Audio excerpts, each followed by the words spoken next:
छिटेको लागि है त ए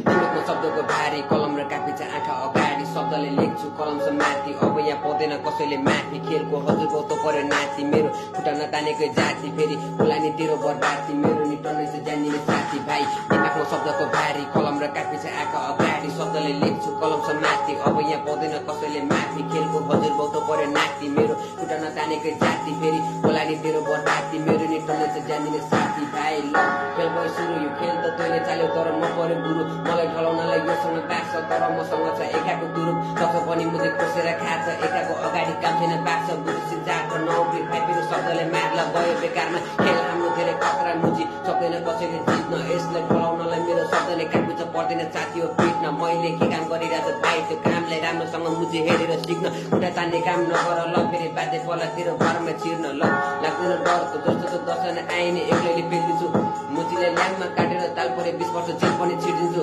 डन्ठेको के कुरा गर्छस् 1500 पुलिस नि किनिन्छ ब्याकग्राउन्ड मेरो धेरै ठुलो म जेल गए पनि 2 दिन निस्किन्छ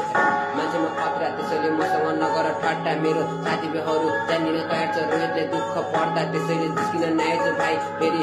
जिस्किँदै मान्छेले मार्छ कसैलाई थाहा नबुझिस् मारेर बोरामा हालेर खोलामा फाल्छ 2082 सालमा अब यहाँ रोहितले रात गर्ने हो मेरो ठाउँको नाम तँलाई जान्नु छ भने हेटौडा 19 मा मनपुर हो तैँले अरूको ठाउँ त खोसेर खाला यो हेटौडा नाकको सक्दैन ब्रो हेटौडा भनेको खतरा भाइ नेपालको दोस्रो गेरेश्वर हो तामाङको छोरोको कथा छ रिस मेरो खुट्टा तानेहरू खमुजिस सकेर अगाडि नआएछ भाइ फेरि भेट्ला नि तैँले बटर कि रोहित लामा अब आइसक्यो ब्याक मुजी बच्चा खुच्चेहरू गर्दैछ ऱ्याक शब्दको मसँग कमी छैन मैले ऱ्याप खान्दा तेरो शब्द नै प्याक ये